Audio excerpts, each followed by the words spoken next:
pemirsa, berjumpa lagi bersama saya dalam pembahasan buku Membina Kehidupan Abadi atau Perumpamaan-Perumpamaan Tuhan Yesus. Buku ini dituliskan oleh Nyonya Ellen G. White. Buku ini memberikan kita suatu kegembiraan surga dimulai di dalam keluarga, ketika para keluarga beriman menuntun langkah anggota keluarga dalam keteraturan dan berdisiplin baik. Sehingga keluarga itu bukan hanya takut akan Tuhan, tetapi menghormati dan memuliakan Dia oleh pengaruh mereka terhadap keluarga lain. Dan mereka akan menikmati keharmonisan surga serta upah yang mulia dan abadi. Tentunya ini ajakan yang mulia bagi keluarga-keluarga yang ada di dunia ini. Biarlah kita mau mempraktekkan akan setiap karakter Kristus di dalam kehidupan kita, sehingga dimanapun kita berada, kita boleh menjadi pembawa-pembawa damai itu. Pada saat ini kembali saya mengundang akan seluruh anggota keluarga dan saudara-saudara semua. Kita dapat berkumpul bersama-sama, kita akan mempelajari nasihat firman Tuhan pada saat ini, dan biarlah rencana-rencana indah Tuhan itu akan menjadi bagian masing-masing kita. Kita akan masuk ke pasalnya yang ke-17, judulnya Pohon Ara yang Tidak Berbuah. Yesus dalam pengajarannya menghubungkan antara amarah penghukuman dengan undangan pengasihan. Anak manusia tidak datang, katanya, untuk membinasakan orang, melainkan untuk menyelamatkan mereka. Sebab Tuhan mengutus anaknya ke dalam dunia bukan untuk menghakimi dunia, melainkan untuk menyelamatkannya oleh Dia. Tugas pengasihannya dalam hubungannya terhadap keadilan Tuhan dan penghukuman digambarkan dalam perumpamaan tentang pohon ara yang tidak berbuah.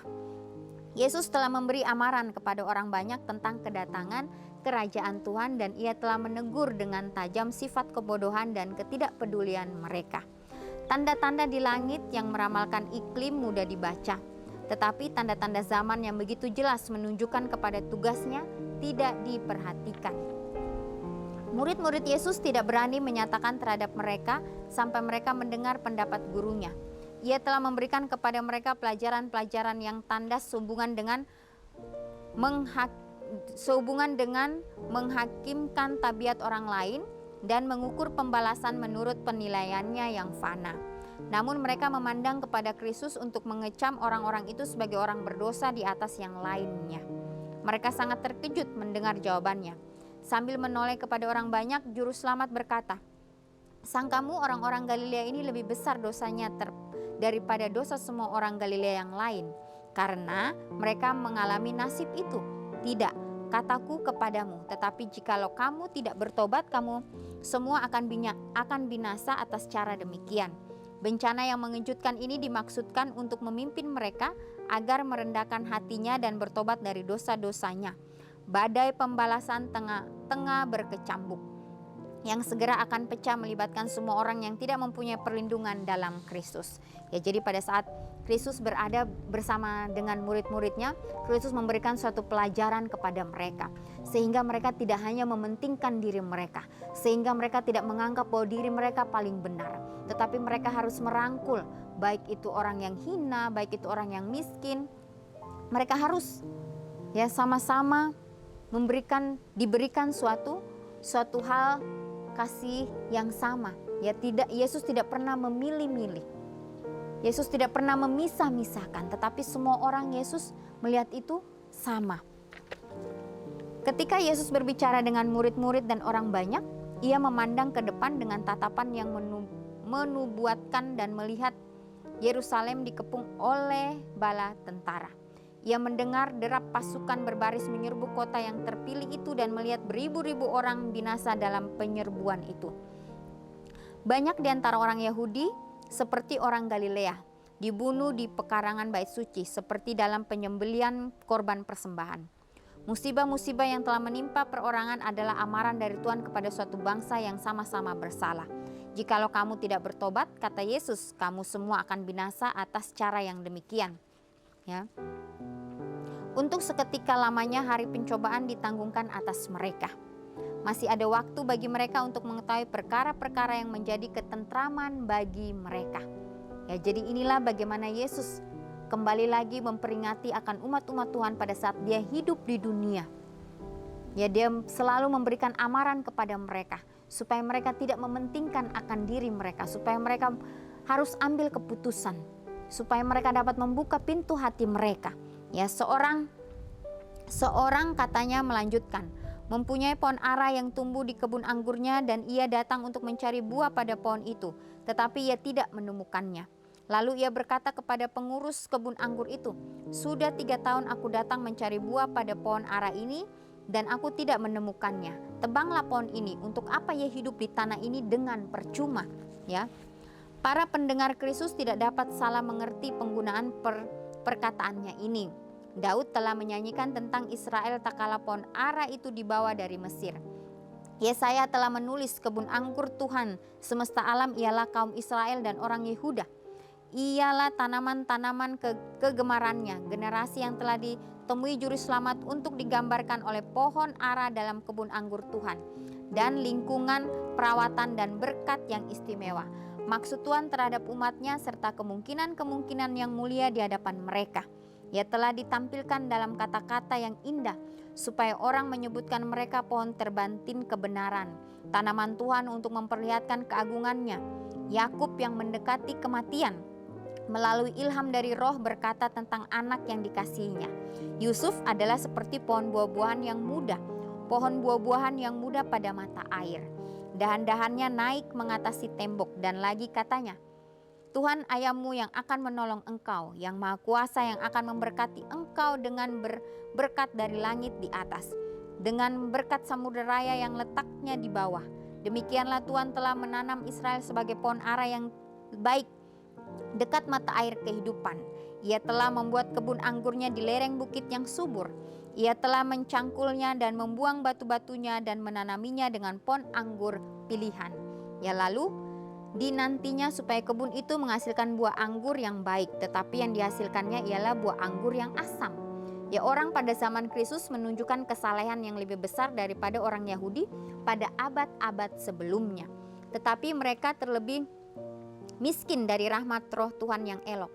Buah-buah yang berharga dari tabiat yang menjadikan kehidupan. Yusuf begitu semerbak dan indah tidak terlihat dalam diri bangsa Yahudi. Tuhan dalam anaknya telah mencari buah dan tidak menemukan apa-apa. Israel adalah suatu penghalang yang membuat tanah tidak subur. Wujudnya adalah suatu kutukan, karena ia memenuhi tempat di kebun anggur yang dapat diisi oleh pohon yang mengeluarkan buah. Ia merampas dunia ini dari berkat-berkat yang hendak diberi Tuhan. Orang Israel telah salah menggambarkan Tuhan di tengah bangsa-bangsa. Mereka tidak saja sia-sia, tetapi merupakan rintangan yang hebat sebagai besar agama. Mereka menyesatkan dan membawa kehancuran, gantinya keselamatan. Dalam perumpamaan itu, pengurus kebun anggur tidak ragu-ragu bahwa jika pohon itu tetap tidak berbuah harus ditebang. Tetapi ia tahu dan ikut merasakan minat pemilik pohon yang tidak berbuah itu. Tidak ada yang dapat memberikan kesukaan kecuali melihat pertumbuhan dan buah-buahnya. Ia menyambut keinginan si pemilik itu dengan berkata, biarkanlah dia tumbuh tahun ini lagi. Aku akan mencangkul tanah sekelilingnya dan memberi pupuk kepadanya. Mungkin tahun depan ia berbuah. Si pengurus kebun itu tidak menolak untuk mengerjakan tanaman yang tidak menunjukkan harapan. Ia berdiri siap sedia untuk memberikan lebih banyak perawatan. Ia akan membuat sekelilingnya lebih baik lagi dan akan mencurahkan setiap perhatian. Si pemilik dan pengurus kebun anggur bersatu dalam perhatian untuk pohon ara itu. Begitulah Bapa dan Anak bersatu dalam kasihnya terhadap umat pilihan. Kristus menyatakan kepada para pendengarnya bahwa kesempatan yang bertambah akan diberikan kepada mereka. Setiap cara yang dapat digunakan oleh kasih Tuhan akan dijalankan agar mereka menjadi pohon-pohon kebenaran, mengeluarkan buah untuk berkat dunia. Ya, jadi bagaimana Tuhan kita adalah Tuhan yang begitu mengasihi kita. Dia selalu memberikan kita kesempatan demi kesempatan, supaya kita boleh terus datang kepada Tuhan, supaya kita mau belajar dari teladan Kristus, sehingga kita boleh menjadi pohon-pohon yang menghasilkan buah, sehingga orang lain juga dapat menikmati itu. Bagaimana karakter kita akan mereka rasakan di dalam kehidupan mereka masing-masing. Dalam perumpamaan ini Yesus tidak menceritakan hasil pekerjaan si pengurus. Di situ ceritanya dipendekkan. Kesimpulannya terletak pada generasi yang mendengar perkataannya. Bagi mereka amaran yang hikmat diberikan. Jika tidak, tebanglah pohon itu. bergantung kepada mereka apakah kata-kata yang tegas itu akan diucapkan kepada mereka. Ya, hari murka itu sudah dekat dalam bencana-bencana yang sudah menimpa Israel. Pemilik kebun anggur itu penuh pengasihan memberikan amaran terlebih dulu tentang kebinasaan pohon yang tidak berbuah. Amaran itu terdengar sepanjang zaman kepada kita pada generasi ini. Apakah engkau, oh hati yang lengah, menjadi pohon yang tidak berbuah dalam kebun anggur Tuhan? Apakah perkataan kebinasaan ini kelak diucapkan kepadamu? Berapa lamakah engkau sudah menerima kasih karunia-Nya? Berapa lamakah ia telah memperhatikan dan menunggu pengembalian kasih? Ditanam dalam kebun anggurnya di bawah pengawasan pengurus kebun. Betapa istimewa kesempatan ini bagimu. Berapa seringkah kabar Injil yang lemah lembut ini menggentarkan hatimu? Engkau telah menerima nama Kristus. Secara lahir engkau adalah seorang anggota jemaat yang merupakan tubuhnya. Namun engkau menyadari tidak adanya hubungan yang hidup dengan hati kasih yang agung. Aliran hidupnya tidak mengalir melalui dirimu. Rahmat yang manis dari tabiatnya.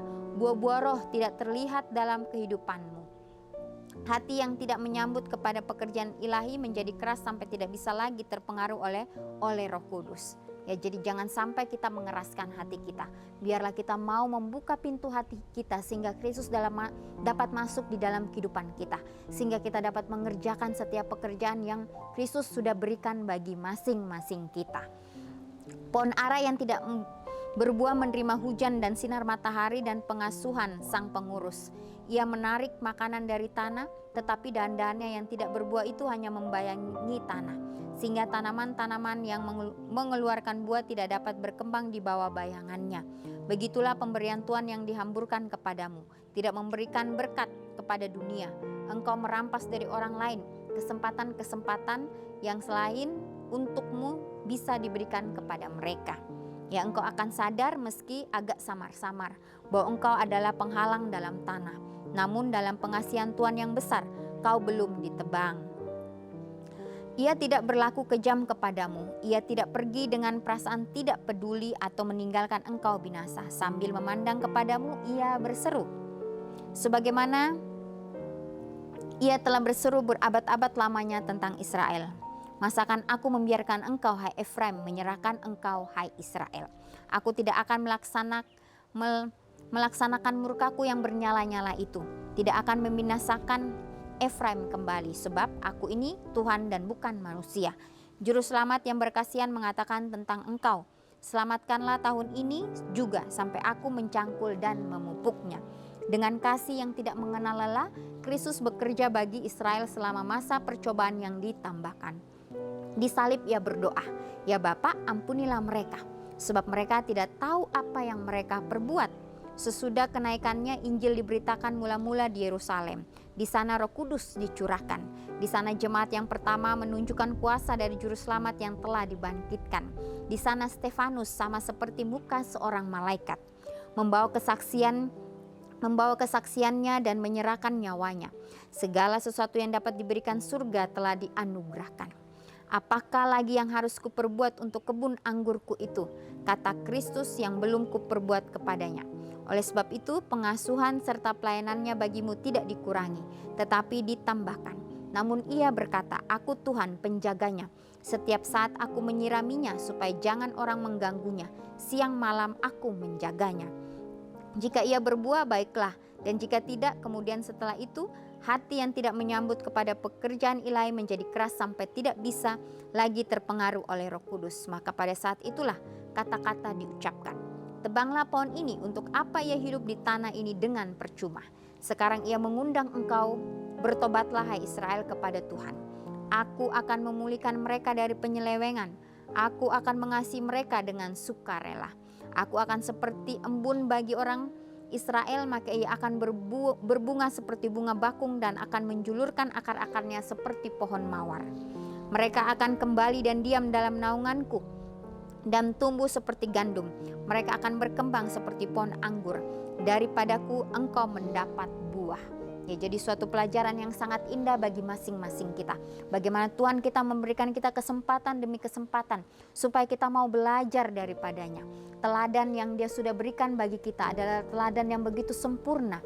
Walaupun kita sebagai manusia biasa, kita tidak akan sesempurna yang Yesus lakukan, tetapi dengan usaha kita yang tekun, dengan ketulusan hati kita, maka Tuhan akan memberikan kita kesanggupan, memberikan kita kekuatan untuk melewati itu satu persatu di dalam kehidupan kita. Karena pada saat ini kita hidup di detik-detik kedatangan Tuhan. Waktunya sudah sangat dekat, waktunya sudah sangat singkat. Biarlah kita mau menyerahkan kehidupan kita sepenuhnya kepada Tuhan. Biarlah rencana yang Tuhan berikan kepada kita, kita jalankan itu di dalam kehidupan kita masing-masing. Ya, karena setan juga bekerja keras di akhir dunia ini. Dia tidak senang melihat kita, umat manusia ini lebih dekat dan lebih dekat kepada Kristus. Dia akan mencari cara untuk menjatuhkan kita. Ya, Yesus sudah bekerja sama dengan Bapaknya. Yesus masih memohon kepada Bapaknya untuk menunggu sedikit waktu lagi, karena masih ada umat-umatmu yang ingin diselamatkan. Biarlah hari ini kita boleh mengambil komitmen kita masing-masing untuk terus mengandalkan Tuhan di dalam kehidupan kita. Inilah yang menjadi renungan untuk kita. Biarlah kita mau terus setia kepada Tuhan, mengandalkan Dia di dalam kehidupan kita. Kita akan berjumpa lagi di kesempatan yang berikutnya dan Tuhan memberkati.